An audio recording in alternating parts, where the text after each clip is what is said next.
Hey, what's up, everybody? Welcome to our new Pitch Deck Master Series. My name's Todd Genetasio, hosting here for Tech United, and I have with me Joel and Brendan from the Uncommon Project. These guys are amazing at helping early stage startups. Over the last less than 2 years, they've helped a handful of companies raise a total of over $20 million.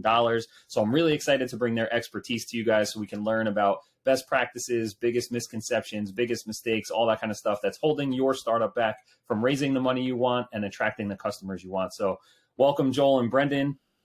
Give the guys a little bit about what you guys have going on and what your background is. What's up, guys? Joel, I'll take this, obviously. Cool. No worries. Yeah, so we're the Uncommon Project. We basically help early stage startups, typically pre-Series A, launch and scale their business with full go-to-market strategy, typically comprises of marketing strategy, we have a content strategy, rev ops, and then everything that kind of falls in between there. But the main concept is injecting kind of certainty, durability into your business with the right systems and processes so you guys can get launched and then scale from there. Yeah, awesome. I love it. I mean, something obviously every startup needs to have, right? And often as founders, we get super excited and passionate about what we're doing, and we just kind of hit the ground running and end up going in a million different directions or maybe down the wrong direction. So getting the starting point of the path to go down with the pitch deck, which is much more than a pitch deck, as we're going to discuss. And so that's really a great starting point for everybody. And if you have a pitch deck out there and you're not getting the response that you want, there's probably a few core reasons why, which is what we're going to get into here. But why don't we start off with why the pitch deck is so important and what is the exact role that it should be playing for a business? Because I think everyone thinks it's so obvious that they don't really think about it, and they might be starting off with the wrong premise. So why is the pitch deck so important, and what's the role it should play? Joel, why don't you take this one? Yeah, definitely. So we're all familiar. You got a tech startup, you want to raise money. We got to put a pitch deck together, right? We got to somehow distill the great idea you have, regardless if it's just an ideation or if you've got a beta product out. You got to distill that down into a pitch deck. And it's the vehicle to communicate not just the exciting vision you have for your business, but also the scalability and how it makes money. I think that's where a really common thing we see people fall short is they sell the crap out of their vision of yeah, we're going to be this, this, this, and this, and it does this, and it's never been done before, but there's never a how it makes money. And it's really used just to communicate exactly the opportunity in front of you, even more so than the uniqueness of the company that you're launching. Yeah, I think that's super key. And I mean, obviously startups need to talk about how they're going to make money, but again, we get so excited and passionate about what the product is or what we're doing and working on. Sometimes we skip over that, or we think about it all the time, so it's obvious.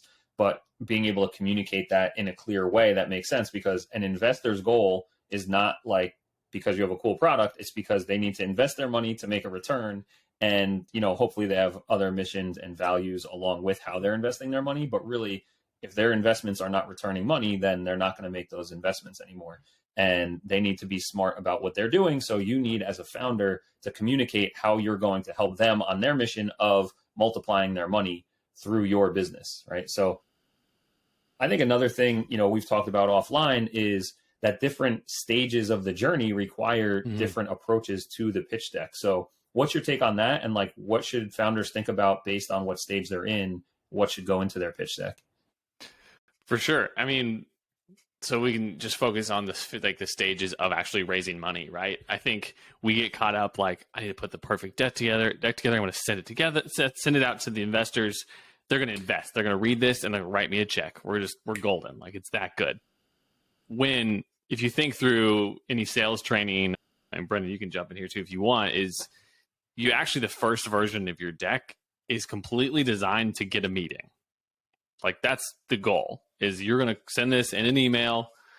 Some associate at some VC firm is going to read this through, and they've got their bullet points of what types of companies, what industries that they invest in. And there needs to be a clear enough opportunity in what you sent over for that person to go, oh, let me take this to a partner and go, we should talk to these guys. That's all you're trying to do with the first version. And then once you've got that meeting, of course, then there's usually a lighter version with, and we'll dive into this in some of the other videos that we're going to go through. But then there's the one you legitimately present, and then there's also the one you send out via press. So like there's actually versions of the deck, but you're going to really think about, okay, what's this one designed to do? And you're really just trying to get a meeting. You're trying to get that first quote unquote sales call with a VC group. Which we can go into detail more, but it's so many decks that we've come across is just a ton of fluff, right? It's a lot of like, let's think of the best. It's very parallel to what we're seeing in marketing in general.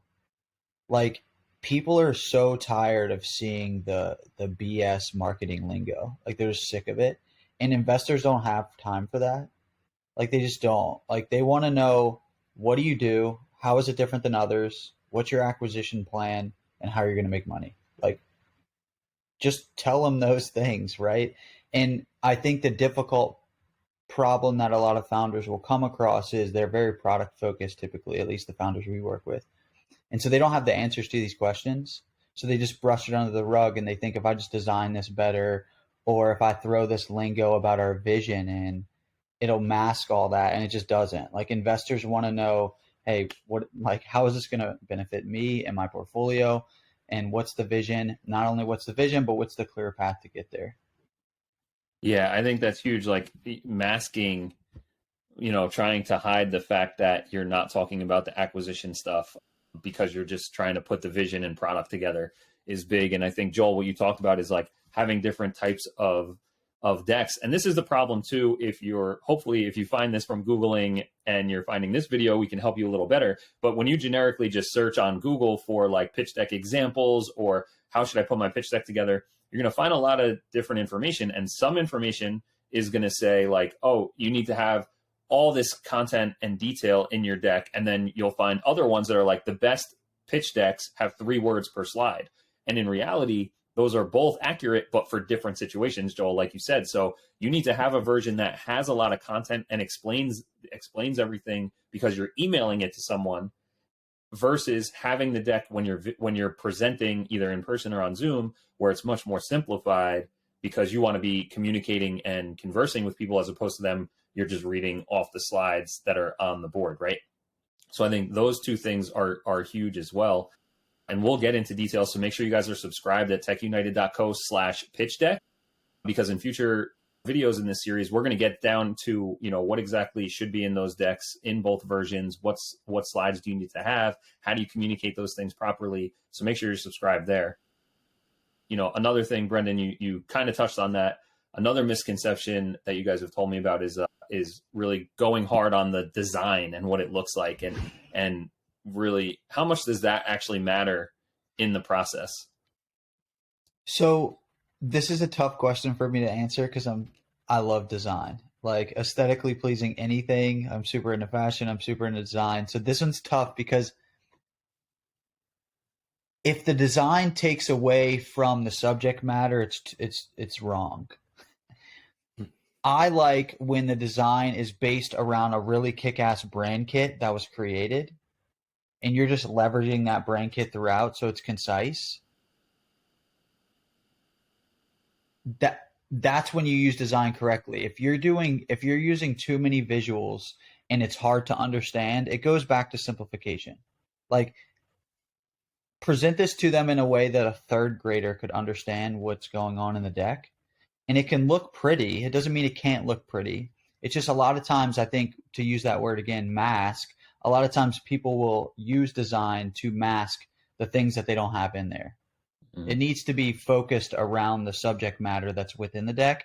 The design is just a way to kind of add the cherry on top and make it look cohesive and give a really interesting snapshot of what the brand will look like when it stands alone in the real world.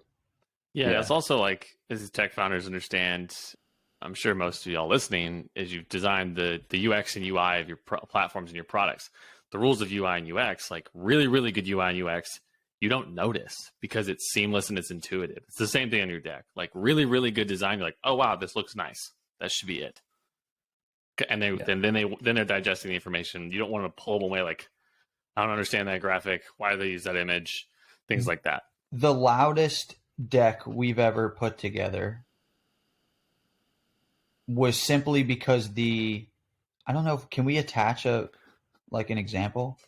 Sure, These? yeah, we'll put one down on the page here. We can drop it. techunited.co/pitch decks. If you're watching or listening somewhere else, we'll put examples on that page. This is the loudest one. It's because the brand is loud. The brand kit that was put together is one of the best companies like in the industry that puts, brand kits together. It's a very loud brand, and we were able to mirror that in the deck. But again, you can see in the example, it does not take away from the subject matter and the key points that we're trying to explain in the deck.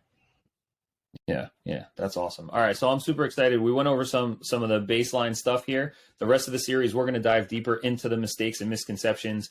Brendan and Joel are going to expand on how you guys can make sure you avoid those mistakes and set yourself up for the best success. So if you're an early stage startup looking for help with your pitch decks, strategy, and raising money, check out more resources and upcoming events from Tech United at techunited.co/pitch decks. And if you're interested in Joel and Brendan and what they have going on, go over to the uncommonproject.ventures, and we'll catch you guys on the next episode in the series.